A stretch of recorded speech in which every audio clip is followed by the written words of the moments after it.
welcome to the Beers and Buckets Basketball Podcast, the only podcast for degenerates like us who love basketball and drinking beer. My name is Connor. I'm joined by Dowell. And Dowell, I'm excited to announce that we are officially part of the Basketball Podcast Network. Mom, we did it. Which is exciting news. We did it. We made it. Hitter, we made it. World's best cup of coffee. No, we congratulations. You did it. No, it's the Basketball Podcast Network. It's the only place, well, not the only, but one of the only places where you can get the latest on your favorite teams and what's happening around the NBA and the NCAA. So head over to hoopspod.net on Twitter to learn more, or you can go to the basketballpodcastnetwork.com.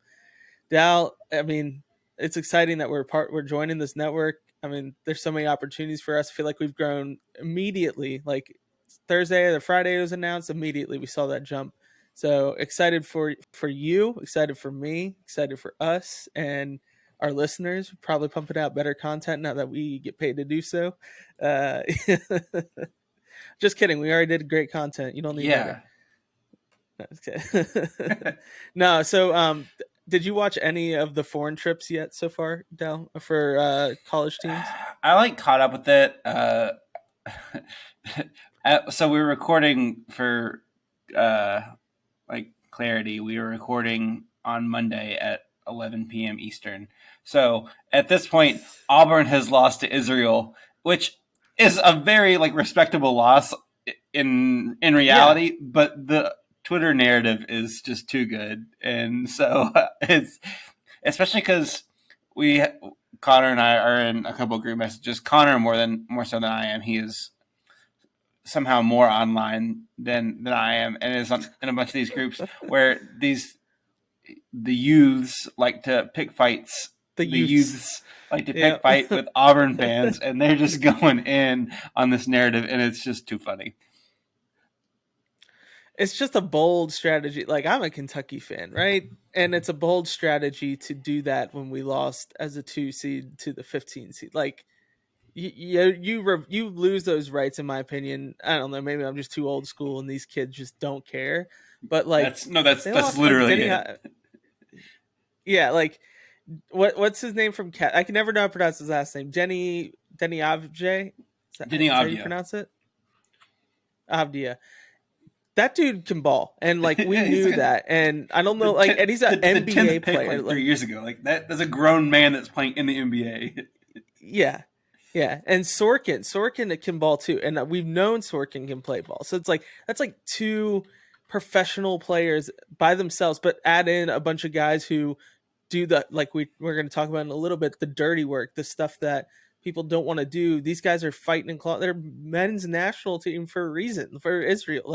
It's not like they're just a bunch of scrubs. So all the Twitter trolls and stuff trolling Auburn, it's there's a reason that Bruce Pearl took them to play professional players, because they're going to go up against some teams with a couple of professional players on it. They just haven't been drafted yet this season. So, but I do love the Rico the Penguin, Katie Johnson so memes. Gets me every time.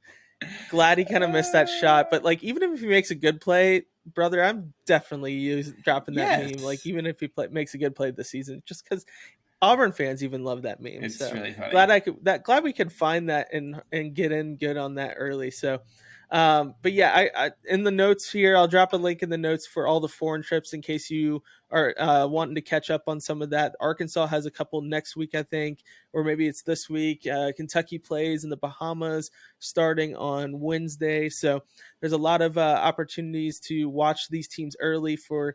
I mean, there's a list. You could see almost every team if you wanted to, if you search it up. So check them out so that way you have a better idea of what to expect for college basketball. But keep in mind, they're playing professionals.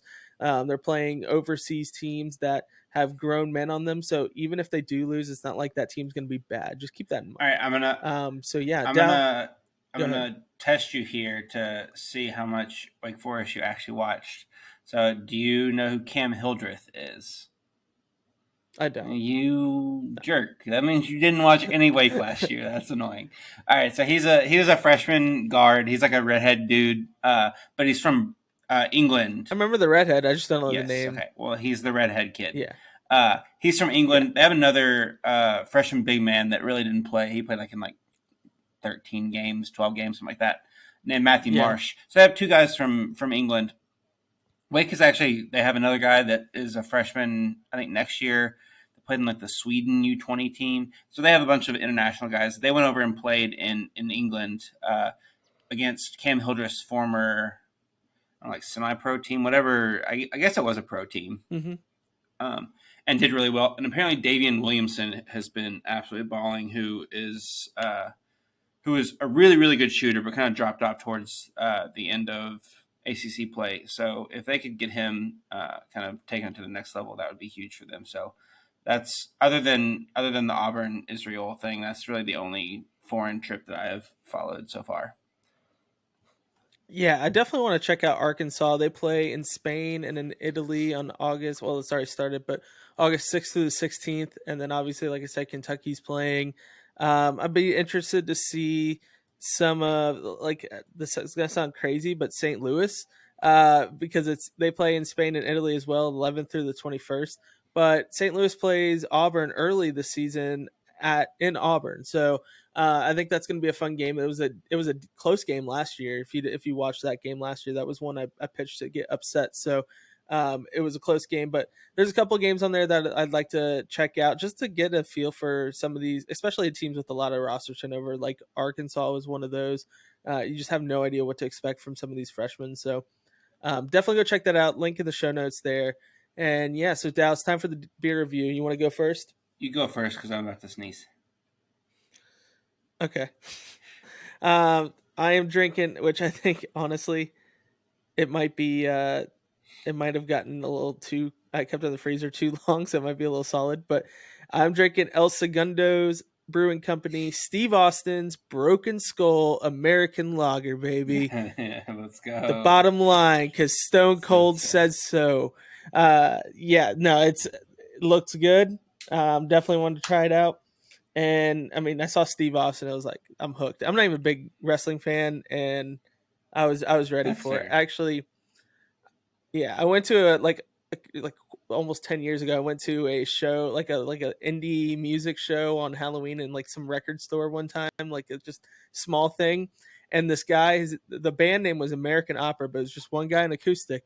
And so because it was on Halloween night, all the artists that were playing at this show were dressed up in costume, and this guy was dressed up as Stone Cold Steve Austin. Awesome. And he would just like, yeah, and he had like the bald wig and everything, and he'd just be like, instead of the lighters on a slow song, he's like, get those middle fingers in the air, and like, and he would go, and he would end every song with he would play a note, like strum a chord, and he said, and that's the bottom line, because Stone Cold said so. It was just a memorable experience. So that's incredible. That's why I like Stone Cold partially. But let me give this a try.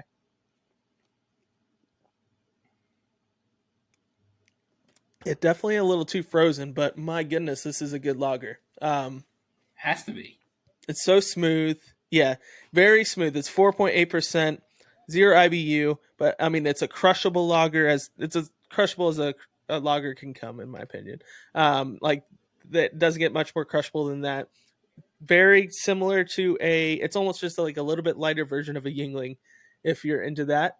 And so I would compare this to like a more popular team, but you got to go with North Texas Mean Green, because that's where the man himself went. The Stone Cold Stunner went. He played college football at North Texas. So that's where I'm going with. That's the bottom line, because Connor said so. Dowell, what are you drinking tonight? I'm going to take your incredibly like hardo Stone Cold beer, and I'm drinking a Glutenberg IPA, which is, I had their like white beer, I think a couple weeks ago, but this is one of those gluten-free craft breweries. So I'm going the exact opposite and a gluten-free beer. Oh man, that's great. See, we're all about contrast. That's right. That's right. Buckets. It smells like an IPA. Ooh, interesting. It's like, it's got the hoppiness of an IPA, but it's like, I don't know, like a little lighter. But lighter is not really a great word. I don't know. It's kind of hard to describe. but it's good. Maybe like sweeter a little bit. I don't know. That could also be because I'm drinking a root beer alongside of it. So that might be a good pairing. I have to chase my IPA with root beer. No, it's 6% alcohol. Like I said, it's gluten free, so it has millet, buckwheat, and corn beer. It comes in a pint. Yeah, no, this is really good actually. Gluten free, baby. Hey, welcome to America. That's right. I actually like some gluten free stuff, so dude, I'm not gonna hate on it. This is free plug. They're not a sponsor, but gluten free Oreos. Whew. I know you. This is not the first time you've mentioned gluten free Oreos on the podcast. There you go. There's a reason. Those bad boys are delicious. Yeah, that good. I'm trying to think. All right, so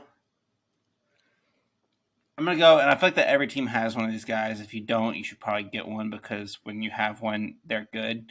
But whenever you just see, like last year it was Kellen Grady in February, and you're like, as soon as the shot goes up, you're like, all right, that's pure. And it just... That's a bucket. Yeah, exactly. Yeah. I'm going to compare this to that because as soon as I took the first sip, I was like, ooh, that's good. Yeah. And I think it's just like, especially for an IPA, like on the IPA crushable scale, this is very crushable. So good. Gotta try it. So I'll compare it to that like just that feeling whenever you see your shooter take an open shot in rhythm. It just everything fits perfectly, and you just know it's going in. I like that comparison. That's different than what we've had before, so I dig it. All right, so summer is ending and football is right around the corner. With tons of ways to bet on all your favorite sports, you can fuel your fandom like never before with DraftKings Sportsbook. You can throw down on all the major action for baseball, golf, MMA, and more. Plus, with same-game parlays, spreads, money lines, over-unders, and props, your betting options feel endless. Dowell, I have my eye on the Kentucky versus Florida game in the Swamp in early September. For sure, like gonna put some money on that. What about you? Yeah, so I'm a sucker for the future bets. Putting a little on Kentucky to win the SEC East because I think Georgia might lose 2 games in the regular season. Also, they just came out with the college, like the coaches poll, and Wake Forest was like the 5th ACC team, and that's preposterous. They're going to go 11-1 as well. So putting a little money on Wake to win the ACC. I like it. I like that. Not homer picks best at of all. Best of all, DraftKings is safe, secure, and reliable. You can deposit and withdraw your cash whenever you want. So download the DraftKings Sportsbook app now. Use promo code TBPN and make your first deposit. That's promo code TBPN only at DraftKings Sportsbook. Minimum age and eligibility restrictions apply. See the show notes for details. All right, so during the college basketball offseason, we've been breaking down either by ourselves or with a guest that is knowledgeable about a certain team, the top 25 teams from last season, team by team, and previewing them for the upcoming season. So we'll talk about roster movement, staff changes, and other impactful events. This week's team is the Kansas Jayhawks, and we're joined by Nick Schwerdt, host of the Waving the Wheat Kansas Athletics podcast, to break down the reigning national champions offseason. So, Nick, how are you doing, man? I'm good. How you guys doing? Thanks for having me on. Yeah, we're so happy to have you on, man. Like, it was yesterday that I messaged. I was like, this is a long shot, but you know what's worth asking. And just happy you responded. I was like, just, so happy that you responded. So, not a long shot at all, man. You're selling a little high on me, but I appreciate it. Well, you do have one Heisman vote, right? I do have a Heisman vote. I don't really know how I lucked into that, but not really relevant to, I guess, the subject matter that we're going to be discussing today. I would bring it up in everything. I put it up on my resume. You guys want to talk some Kansas football? We can do that. I don't think it'll be nearly as entertaining. No, but yeah, I'm good. I'm good on that. No, so well, let's before we get into actual Kansas offseason real quick, we have a few minutes.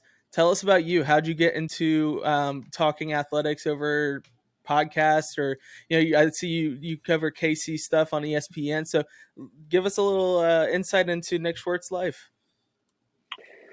Well, I grew up. I live in Kansas City now. I grew up about 60 minutes down the road in Topeka, so I grew up a lifelong KU fan. Chiefs, Royals, all the area teams. Went to KU, and it was there I kind of fell in love with sports media. I didn't know what I wanted to do: TV, radio, print, but I knew I wanted to cover sports, and started doing some student radio. So immediately I knew that was sort of the outlet that I wanted to use to try and cover sports, and got an internship with the local radio station in town, talking KU, for a kid who grew up a diehard Kansas basketball fan. That was sort of a dream come true. And by the time I graduated, that internship turned into a part-time job, which then turned into a full-time job, and ended up hosting a radio show in Lawrence, covering KU almost exclusively for about 6 years, and now working for 610 Sports Radio here in Kansas City, doing more of the Royals and Chiefs stuff, as well as doing the KU podcast that you mentioned on the side. So definitely a dream come true for a kid from Kansas. So it's exciting now, especially coming off a national championship, and obviously the Chiefs over the last 5 years have been the show in the NFL. And I heard you're a Bucs fan, so I don't want you to interject and say anything there. We're not here to talk about that right now. But yeah, that's kind of the rundown on how I've got to where I'm at now.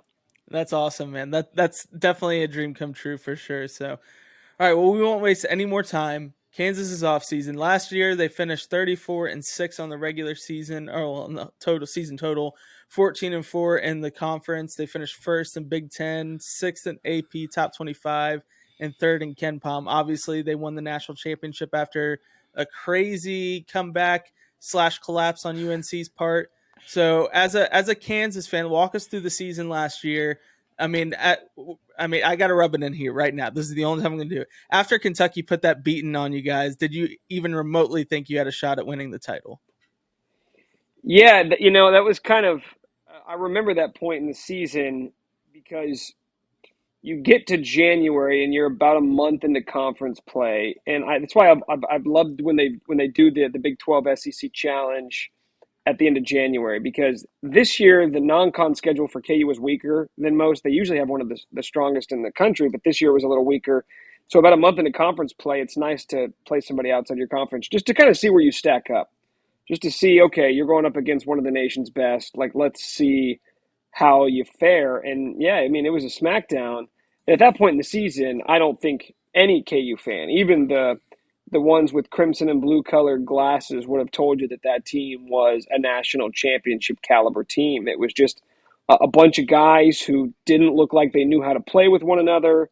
You wondered if guys were really buying into roles and if they had enough game in, game out to rely upon. We knew Ochai was great, right? You knew you had this first-team All-American, National Player of the Year candidate, but around him, none of the pieces just were fitting consistently enough. And I would say that those questions didn't even really answer themselves throughout the rest of the regular season. It wasn't until the NCAA tournament, or really the Big 12 tournament in Kansas City, when all of a sudden Remy Martin became the guy that they thought they were getting from Arizona State, and then went on an incredible March run. But this was not a team like we like to think of these storybook sort of trajectories where maybe you start sloppy at the beginning of the season and you just naturally get better and better as the months go by. That's not how it went. It all kind of just came together at the perfect time.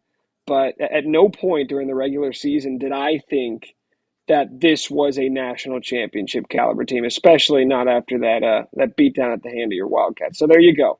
There's your gloating. Yeah, it's funny to me. You kind of look at that side of it, and yeah, Kansas kind of up and down, guys buying into roles and everything. And then you look at UNC's side of it, where kind of similar story. I mean, like they were really not good in December. Kentucky played them, put the beat down on them in December, and like to think that UNC team would make the championship game, just it didn't add up to me. But it's all about guys stepping in, stepping up. I mean, their backcourt was atrocious all season. Dowell is a Wake Forest fan and graduate, and he watched them obviously more than the average SEC fan too. But he even said like this UNC backcourt is so bad, but it's those guys that stepped up and found their role. And so it's kind of funny how both Kansas and UNC kind of stepped into that mode where it's just like they got favorable matchups in the tournament. They had to make big plays and got it done when they needed to. And then ultimately they met up and clashed. It was like a clash of the roller coaster titans almost. So it was just kind of a weird tournament, all things considered, for sure. Yeah, and that's the tournament, Yeah. If KU plays Duke or Kentucky or Gonzaga in the national championship game or in the Final Four, they might not be national champions, but that's the beauty of the NCAA tournament. It doesn't always give you you don't always see the best team win, like we saw, a year ago with Gonzaga and Baylor, the two best teams all year long. I don't think college basketball had one of those teams this year. They didn't have, I guess last year, you didn't have one of those titans or one of these teams that were clearly a class or a cut above everybody else. It was just sort of a lot of really good teams, no great teams. Kansas, proved by the end of the year that they were one of those great teams. Yeah, I agree. So, okay, so they lost 3 players. Well, actually 2 players to the draft, and then David McCormick went undrafted, went over to Turkey. Remy Martin graduated. Mitch Lightfoot graduated. Jalen Coleman Lands graduated. Obviously, like I said, the 2 players were Ochai Agbaji and Christian Brown. So tell me about these guys. Like, how do you feel about how Self and Company did replacing these guys, and just the amount of weight that they carried for this Kansas team last year? I mean, it's about as much roster turnover as we've seen from one year to the next under Bill Self. Now, granted, you are bringing back 2 starters in DeJuan Harris and Jalen Wilson, and that was big because Jalen Wilson, he flirted with the NBA draft. He went to the combine and he really impressed, and I thought it was about a 50-50 decision if he was going to keep his name in the draft and sort of capitalize off winning the title and knowing that name recognition and that buzz surrounding you is about as high as it's ever going to be. But him electing to come back was huge. That was huge for Kansas. He was the biggest recruit, right? I always say that when guys, same like with Ochai the year before. Yeah. Ochai Agbaji almost went pro the year before, and he comes back, and we all know the season that he had. Getting those dudes who were thinking about going pro to return for another year, those were always the biggest recruits. Those were always the biggest targets in the offseason. So getting him back was huge. He immediately is going to be your sort of senior leader, the guy on this team. Apart from that, in terms of replacing them, I think if you would have told Bill Self in the offseason that you were going to lose 3 starters and your 6th man in Remy Martin, and you would have laid out the guys that he was going to bring in, he would have been thrilled with it. Because you've got the best recruiting class that he's had in quite some time, with 3 McDonald's All-Americans led by Grady Dick, who was the Gatorade High School National Player of the Year. MJ Rice is a guy who was flirting with the G League. He had a lot of offers as well. And Ernest Uday, who I don't know how much he's going to play as a freshman, but again, McDonald's All-American, top 30 player in the country, 6'10", 7'2" wingspan. Like, that's a really, really solid recruiting class. But the biggest addition that they made is Kevin Mccullar, the transfer from Texas Tech. And you look at the guy's numbers from a year ago, and you say, okay, like 10 points, 4 boards, he shot 30% from 3. They don't really stand out to you. But then you think about the way Texas Tech played, right? Yeah. Texas Tech likes to slow it down, defense. He didn't have a lot of shooters around him. But this is a guy who is the quintessential Bill Self player. Great defense, lockdown defender. He can play 2 through 4. He's going to move the ball. He's just a high IQ basketball player. They'll put him wherever, or he'll play wherever they want to put him.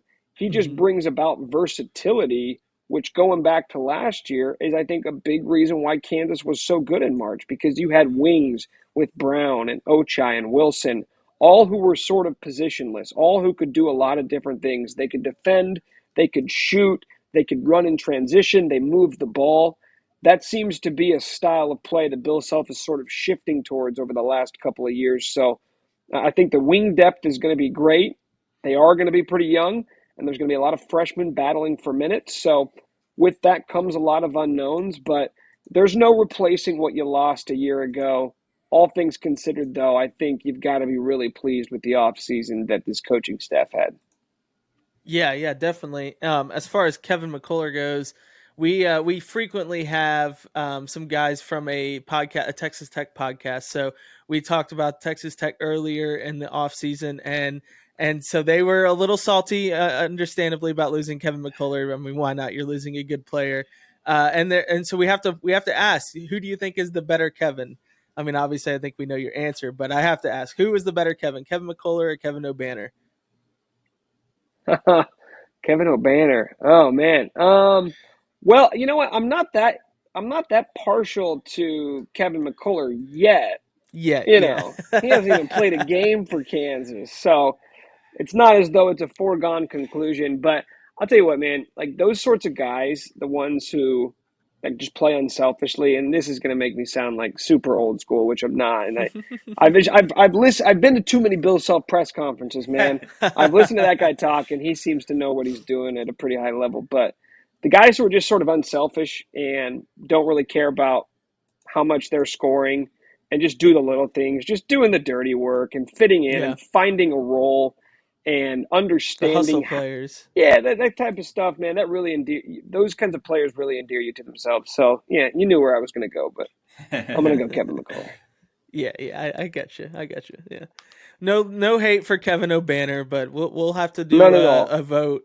We have to do a vote on Twitter and see who the better Kevin is. So we'll get there someday. All right. So you mentioned some of the guys returning. There's a couple bench players returning, so we don't need to talk a whole lot about those guys. But as far as the incoming players, I mean, you mentioned Grady Dick and MJ Rice and those guys. Who is the one that you're most excited for coming into the season? Of the freshmen, Yeah. I have to go Grady Dick. I mean, it's him and MJ Rice are really similar. I think they're going to be basically battling for minutes with one another. I think you've got 3 starting spots locked down with DeJuan Harris, Jalen Wilson, and Kevin McCullough. So you're really looking for another guard to start alongside Harris and McCullough. And what's interesting about McCullough is, like I said, he can play so many different positions that you're really not Yeah. you're not pigeonholed into what you want to do with that other guard spot. Like a lot of people remember the Kansas teams with Frank Mason playing next to Devontae Graham. And for a while there was sort of this theory that Bill Self loves playing 2 point guards together. And I think he Yeah. does, but it would be foolish to think that he is going to automatically do that just because it's his preference. I think Yeah, exactly. and that's what the great coaches do, right? They're not going to say this whoever's playing at the 1 is doing this, whoever's playing at the 2 is doing this. The best coaches are going to figure out what they have and build a sort of system around that. And that's what we saw a season ago. So I think both those guys have a legitimate shot to compete for minutes, but they've also got some dudes on the bench who were here last year, and Bobby Pettiford, who's a sophomore, and Joe Yesufu, who kind of came on a little bit late, the transfer from Drake. But Grady Dick, to me, has the upper hand. He is a top 20 recruit in the country. He is 6'7", 195. He's probably, by all accounts, the best shooter in the nation in this freshman class. He is a knockdown shooter. He played for maybe the best high school team in the country last year, right down the road, Sunrise Christian Academy down in Wichita. And this is a guy who's kind of a sneaky athlete, and we only do that for white guys, right? 6'7", 195, but the dude can jump out of the gym. He's a really good finisher. He's a really good shooter. He can put the ball on the deck, get his own shot. That's only half the battle. If you can't play defense, if you're screwing up offensive sets, if you don't know where you're supposed to be on the court, doesn't matter how many threes you're making, you're not going to play for Bill Self. So that's always the battle with young guys is we know you can ball. Like I know Grady Dick is going to have a game where he goes out and scores 20 points and everybody's going to get really excited. It's all about the little things. It's all about the other stuff. MJ Rice is a little different, right? He's 6'5", stocky, 215. Kind of reminds me of, if you remember, Wayne Selden from a few years ago, who, not a great shooter. He's not an elite athlete, but he's just big and strong and physical, and he's got the body that is ready-made for college basketball. So between those two guys, I think you're kind of splitting hairs. It's going to come down to the little stuff. It's never going to be about one thing. Bill Self's never just going to pick you because you do this one thing well. Can you Yeah. fit in and do all the little stuff? But Grady Dick, I'm excited for because I got a chance to talk to him before the McDonald's All-American game a few months ago. He's not lacking in confidence. He's got a little swag about him, which is I like that. I mean, there's a fine line between confidence and arrogance when you're 18 years old and you're going from being the best player in high school to all of a sudden just being another dude in college. But I think you need that edge. I think you need that edge to not have to try and wait your turn to hit the ground running and establish yourself, especially at a program like Kansas. So if you're looking for a new face to watch out for, that would be the one. And I think that he has, if he can figure it out, he has the makings of being like the villain. He's going to be that guy. Oh yeah. I don't know if he's Grayson Allen-esque because Grayson Allen did some things on the court that legitimately made you not like him. That was what I was going to ask. But if you've got a cocky white dude who's reining in threes and he's playing for Kansas and beating your team, you're not going to like him. That's just the way that college basketball works. So Yeah. I would just sort of mark that one away and see how he's doing when the season starts. Definitely. Also, fantastic name, by the way. Like, let's just be honest, his NIL money is going to go through the roof. Oh, like, yeah. You can't. That, I mean, especially when Rice and Dick are going to be next to each other on the court at some point, it's just going to be perfect. It'll be great. When photo ops there. He made the McDonald's All-American team, and he went to a local McDonald's, and he bought some Happy Meals, and he did a photo shoot, at the McDonald's, just by himself, and he's holding the Happy Meals, and he put the caption "Mick Dick" on it. That was the whole caption. And it's like, oh my God. So he knows, he's in on the joke too. He's not somebody who's like, I'm so tired of people making fun of my name. Like, no, he thinks it's funny too, which is like, okay, you got to lean into it. Yeah, might as well. A lot of opportunities now with NIL. Yeah, definitely. So, all right, can you give us a realistic starting five for actually, let's do this. Do a starting five and who you think is going to close out a game and put your Bill Self thinking cap on for that. Sorry to take a drink there. Yeah, you're good. Well, if I'm putting my Bill Self cap on, I can't tell you how many times I've heard Bill Self say this exact line. It's not about who starts the game, it's about who finishes. Or more accurately, he'll go, well, you guys always care who's starting the game. You guys always want to know who's starting.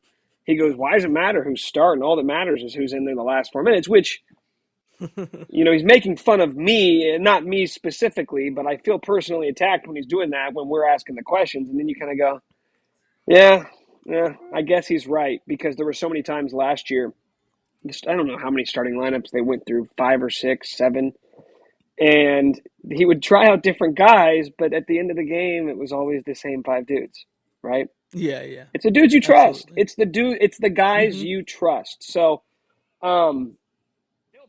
there will be, especially on a team that's replacing this much. I'll tell you right now, there will be 5+ starting lineups that KU rolls out this year.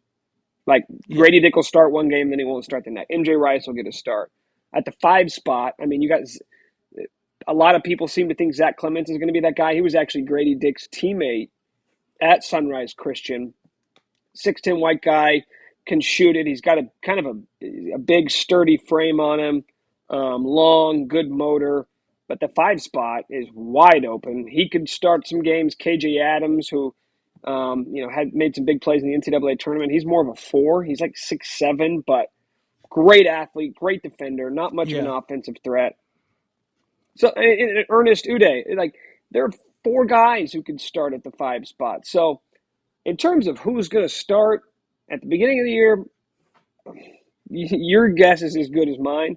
But I'll guess by the end of the year, my guess for the starting 5 for KU is going to be DeJuan Harris, Kevin McCullar, Grady Dick, Jalen Wilson, Zach Clements.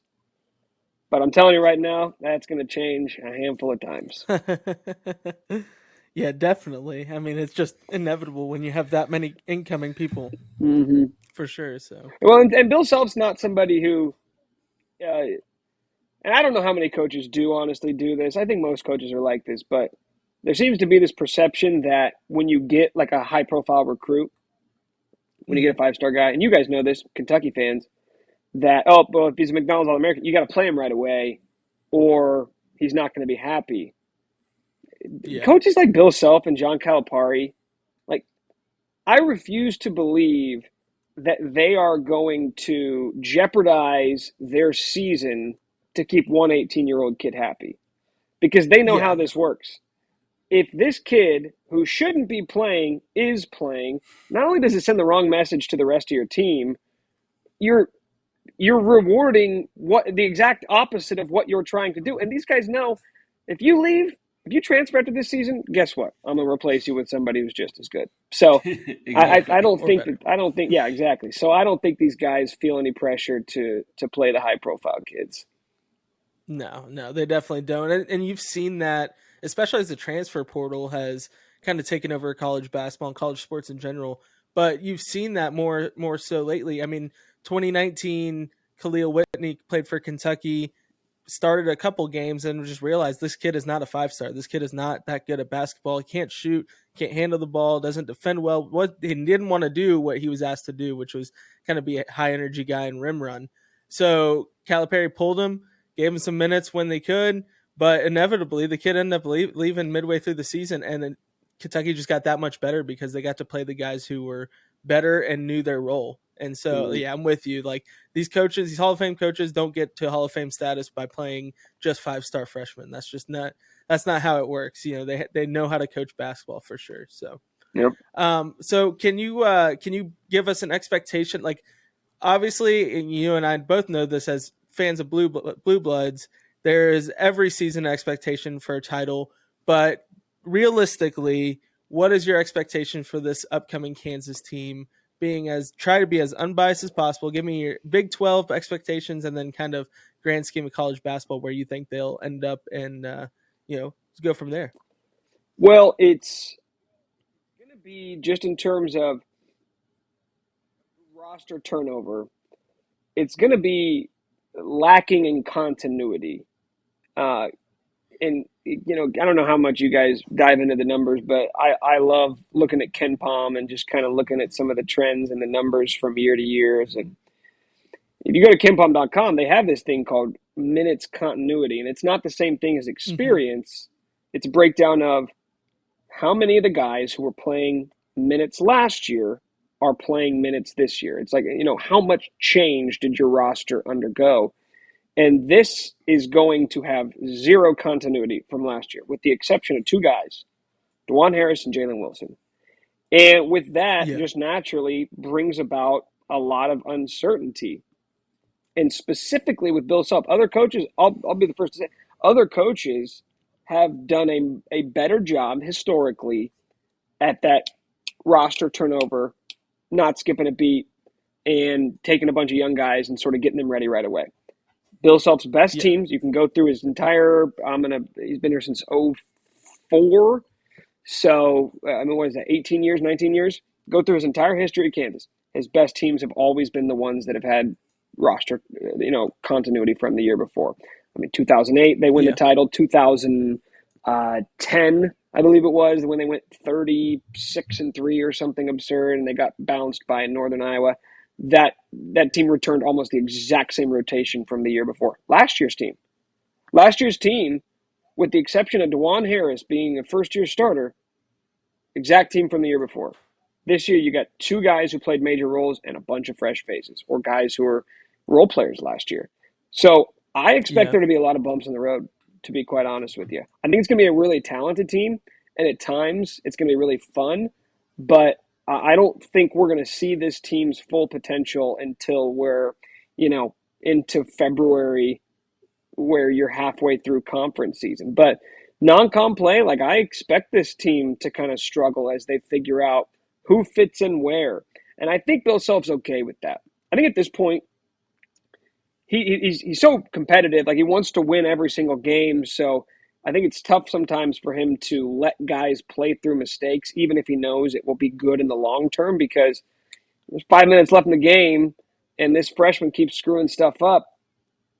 you're going to pull him. You know you need to get him ready for those moments later in the year, but at the same time, like, I don't want to lose this game right now. So I think Yeah. that I think it's going to be a struggle early. I really do. I think their preseason ranking, and you can I don't know where the latest polls. I know that they haven't done the preseason polls, but Yeah. I've seen the same stuff you guys have probably seen where the national guys put out their way too early top 25s, and I've seen KU around 6 or 8, sort of that fringe top 5, top 10 team. Mm-hmm.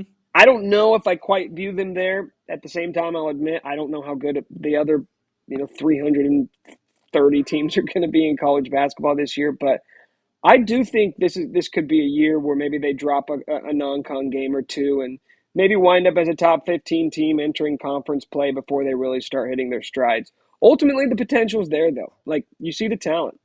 It's a really talented recruiting class, and you've got some returners that are going to play big roles. But for me, in terms of like if Kansas can be a national title contender again, it comes down to one guy, and it's Jalen Wilson. Can Yeah. Jalen Wilson? I wouldn't even say have an Ochai Agbaji type season because that was one of the best individual seasons we've seen at Kansas. But can he take that leap? Can he go from just being a guy on a really good team who has his moments to being a bona fide leader, all Big 12 type, 20 point per game type score? Because on a really young team, I think that's what he's going to need to be.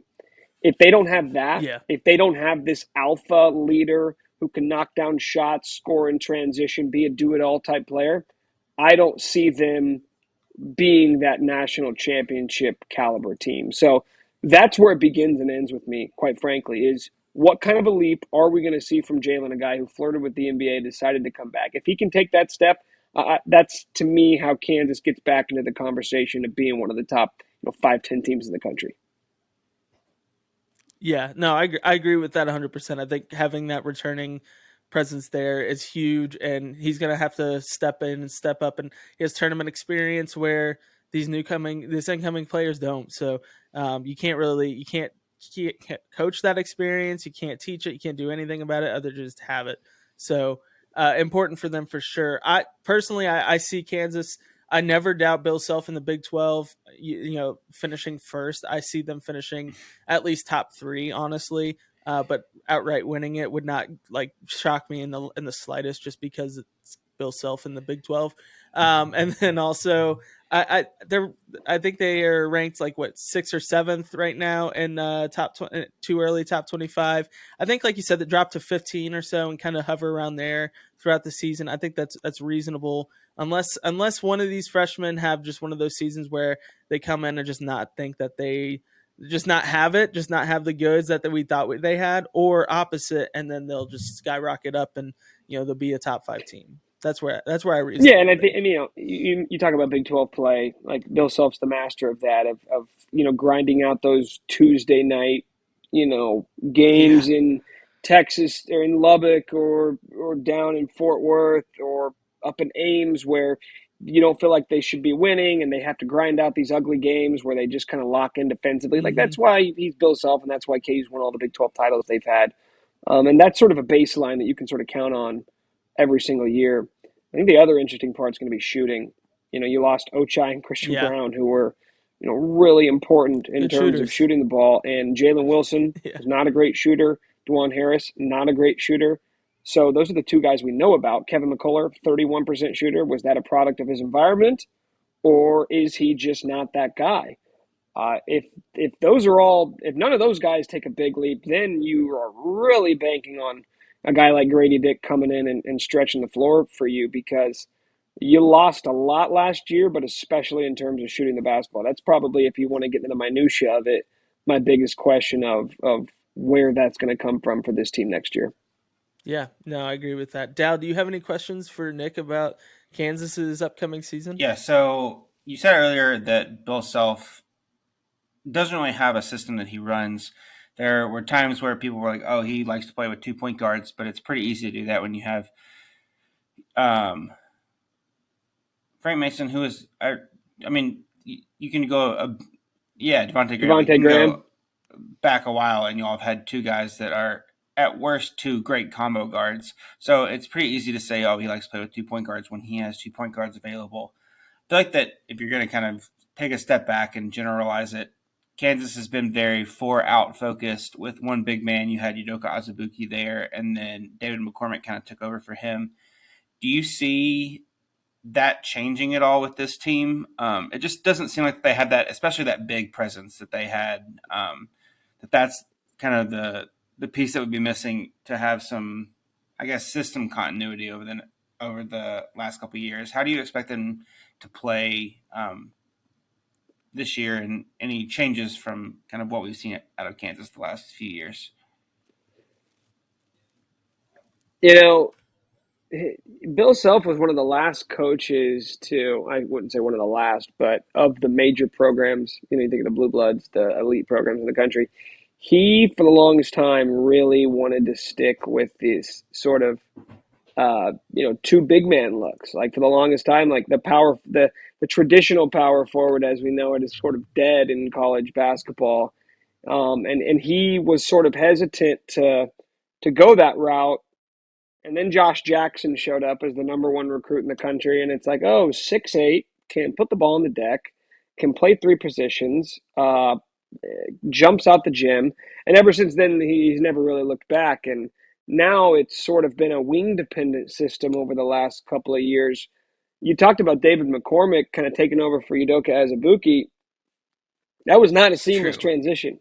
I mean, David McCormick was not a hero until he was a hero.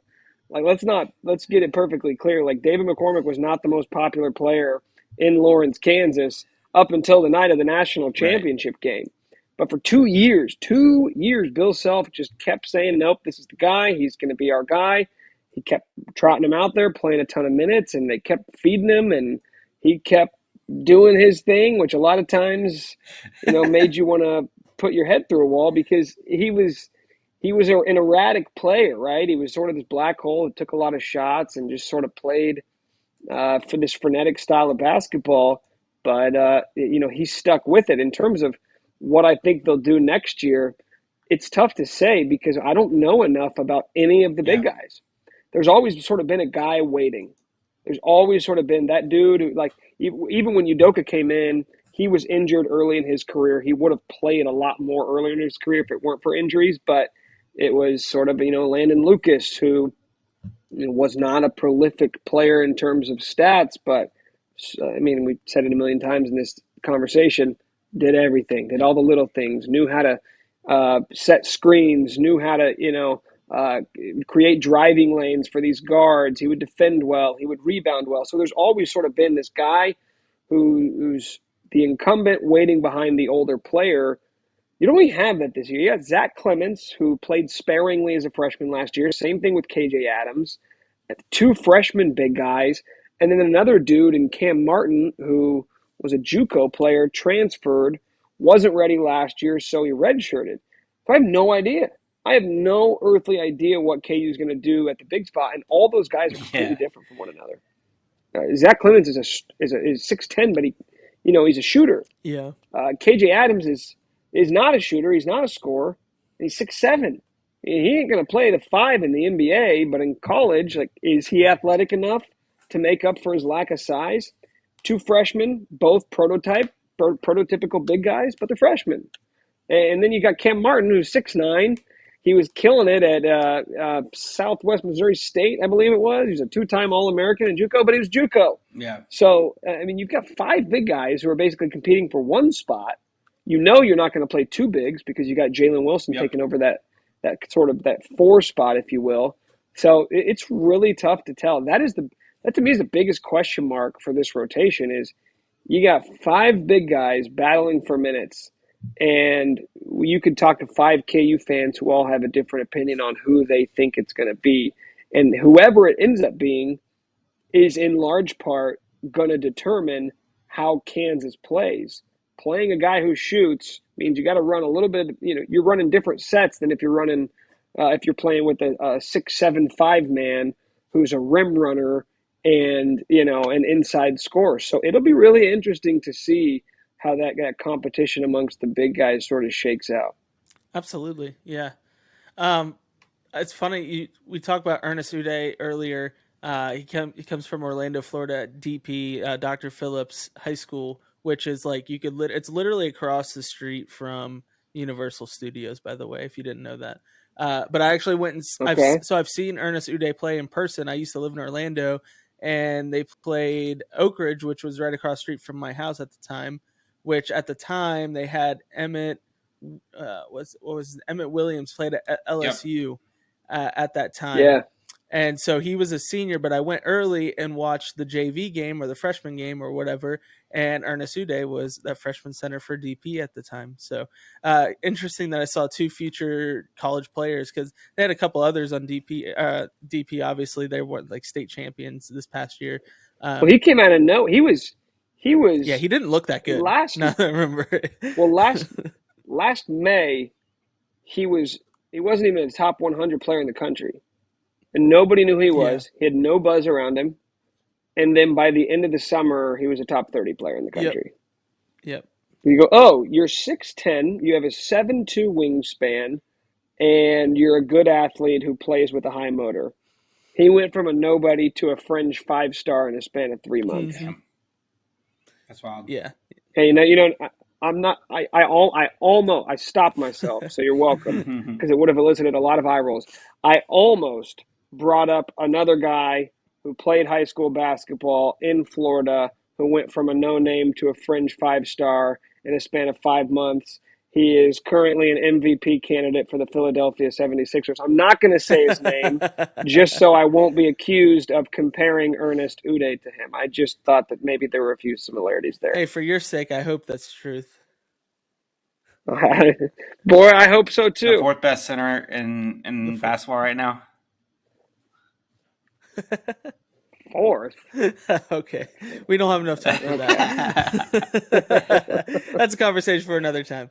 All right, so let's close this interview out here with the all-time Kansas starting five. So Nick, I put one on this document here, but by all means, tell me if I'm wrong. You are the Kansas expert here. So with our starting point guard, who is the all-time Kansas starting point guard?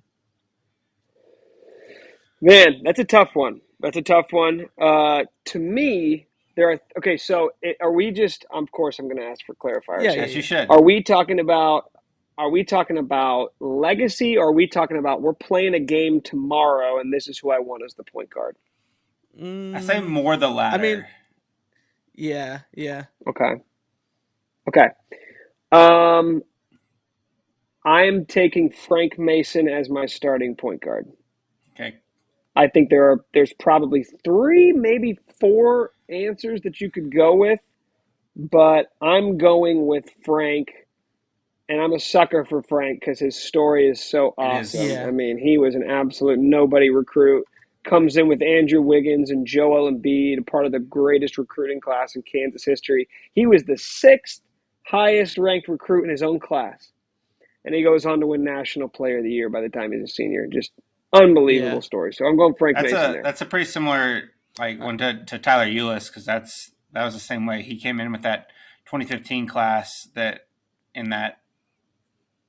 kind of paired up with the Harrison twins, Julius Randle recruiting class to be that 38-1 team. That. Yeah, and then some people, this has been an argument on like Kentucky Twitter over the last little bit, but the debate is essentially like Tyler Ulis or John Wall, and you're one of the two, picking them as the best point guard in the Cal era. But it's funny that you have John Wall, who was an uber recruit, and then you have this little 5'9" dude that is from outside Chicago that ends up taking it. So, I love Frank Mason. Yeah. Oh man, such a cool story. Love it. All right, so who are you taking with the starting shooting guard then? This is tough, because part of me wants to cheat and put another point guard on there, right? I could go way back. Do that. This is your starting five. I could go back to the 70s and put Darnell Valentine on there. I could go back even farther than that and put JoJo White on there. I could put Mario Chalmers on there. But you know what? I'm gonna stick with the format. I'm gonna go with another. I'm just going with my heart here. I'm going with Kirk Heinrich. Oh, Kirk yeah. Heinrich. They called him Harry Potter. Played him back-to-back Final Fours. Just the most unassuming looking dude you've ever seen. Just kind of looks like a country bumpkin who just got off the van from corn country up in Iowa, but he would absolutely annihilate you. I loved that dude. So he's a pure two guard, He right? And we is, don't see yes. that as That's much. We true. see more combo guards now. That dude was a two guard. Loved him. So I am going Kirk Heinrich at my two. Great, love it. All We're right, not, we're not, starting we're not small putting, forward. We're not putting Josh Selby at the 2. We don't talk about him. I had to bring him up at some hit a point. game winner. Had a game winner against USC in his first game, and that is all he ever did at Kansas. Okay, the 3 spot to me is actually, when filling out the starting 5, 3 spot is the easiest for me. I go Paul Pierce. And some of that is due to, like, he went on to have such a great pro career. But, some of his numbers are skewed at Kansas. Like, when you look at the all-time lists and some of the accolades, he doesn't have as many as other people. He was injured, right? He was injured a lot. I think it was his sophomore year. This guy probably would have been a 2-time first-team All-American if not for the injuries. But that guy was so much fun to watch. Those early '90s team or those late '90s teams were when I sort of fell in love with Kansas basketball. But pure 3, no second guessing there. I'm going Paul Pierce at the 3. That's a good choice. Great choice. All right, starting power forward. All right, this is where it gets tough, man.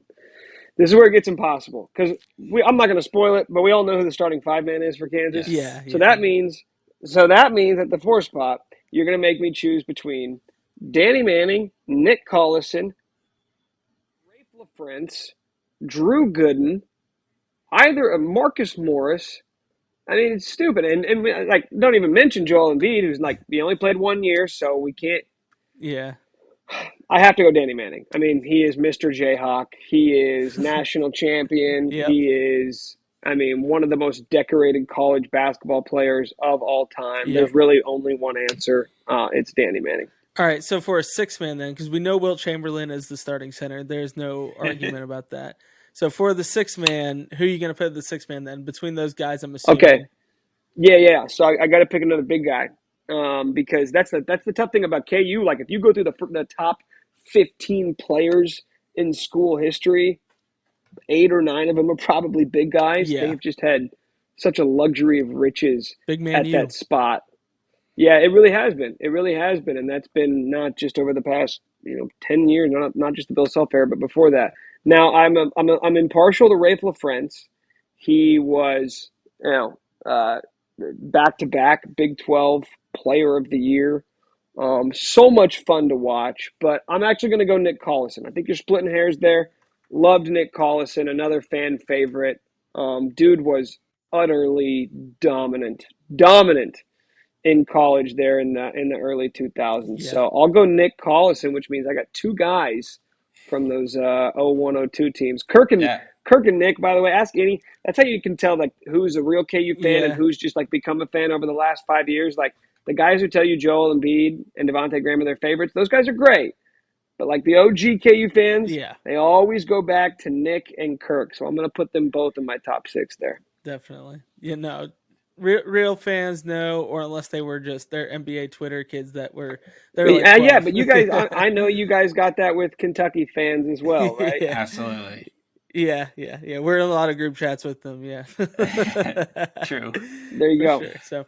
So, all right, man. Well, this has been fun, Nick. Appreciate you coming on again, and let us know where we can find you and your work, and anything that you want to let our listeners know where to find you and everything like that right now. Yeah, man. So Wavin the Week podcast, actually going to be having our first episode of the season coming out here within the next week.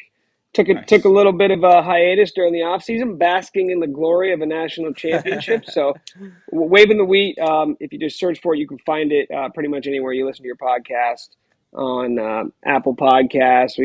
We're an Odyssey company, so do the Odyssey app. You can go that way as well, 610sports.com. I also do middays here in Kansas City on a show called Cody and Gold, where I'm from 10 to 2, Monday through Friday. So Yeah, a lot of different ways you can check out, what I'm up to. But I really appreciate you guys having me on. This has been a good time. Well, we appreciate you coming on, man. Thanks again. No problem, guys. Take it easy. You too. Yep. All right, so last call, Dowell. Having Nick on was fun. I want to hear your thoughts now. What are we closing out tonight with?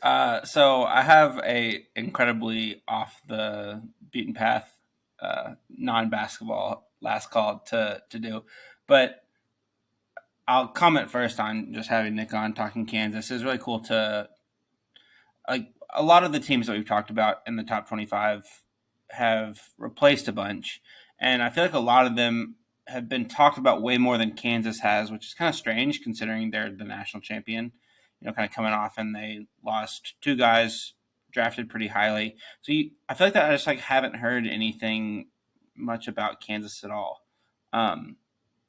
So it was cool to talk to him. He's super knowledgeable on the team as a whole.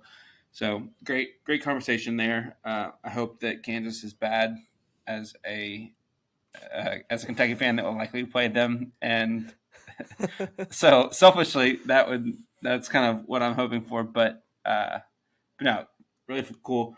I'll be very succinct in my last call though. So I'm recording this where I work, which I have a standing desk, and I got this balance board today that I'm not showing Connor, that I can finally say that this is not just an audio medium because we're on YouTube and TikTok now. It's not an audio medium anymore, guys. But yeah, so shout out to our YouTube followers.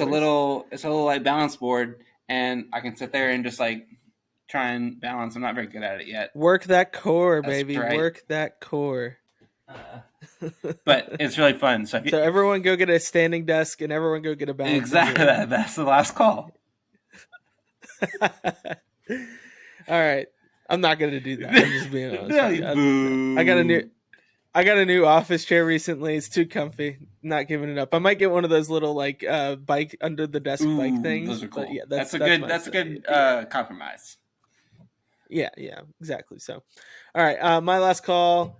It's absolutely wild that Nick almost compared Ernest Uday to Joel Embiid, but if that's the hottest take that we'll have on this podcast for a long time. But he didn't flat out say it, so I can't hold him to that too much. But True. It was definitely implied. I'm not smart on his part. Not going to blast him on social media, but that would be pretty wild. And if it does hit, that is the smartest man we've ever had on this podcast and never will have on this podcast.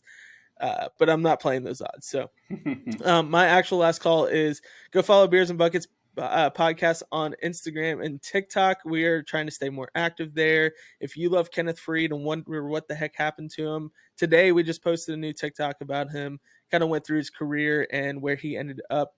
So go follow on TikTok for that. That's at Beers and Buckets Pod. Subscribe to our YouTube channel if you don't already. If you're watching on YouTube, thank you. If you only watch on YouTube, do me a favor, pull up Spotify, Apple Podcasts, Google Podcasts, whatever, and just download one of the episodes that you're listening to, play it just by skipping all the way to the end. Any play that we get, the more that helps out with our following and stuff like that. But I mean, by far we have more YouTube viewers and listeners than we do any episode we've had before, which is insane. But yeah, definitely do that if you don't mind. We appreciate that. And then lastly, rate, and leave a review and share this episode with your friends. If you know a Kansas fan, send it on over to them. And, it's been a really fun episode. I think very informative. Next week, we have Jack Pilgrim from KSR coming on to talk about Kentucky basketball, what to expect their offseason. And he's coming with fresh content coming off of the Bahamas trip. And he even said that he's going to have some really good stuff for us. So I'm excited for that. And to hear a little bit more from him, finally connect with him, I think it'd be great. And then, go check out the Basketball Podcast Network for other podcasts. If you have a podcast of your own, you want to join the network, maybe you cover more college teams. There's only 2, I think, Dal. I think there's UNC and West Virginia, which are 2 sucky teams that have only covered in the podcast network. So West Virginia we need more. Unnecessary. I hate West Virginia. Love Bob Huggins. Hate West Virginia. No, you guys definitely go check that out. But all that to say, it's been a fantastic episode. Dal, love you, man. This has been real fun. Anything you want to say as we go? It's a lovely day for a Guinness. Yeah, and that's the bottom line because Connor said so. You guys have a great week. Peace.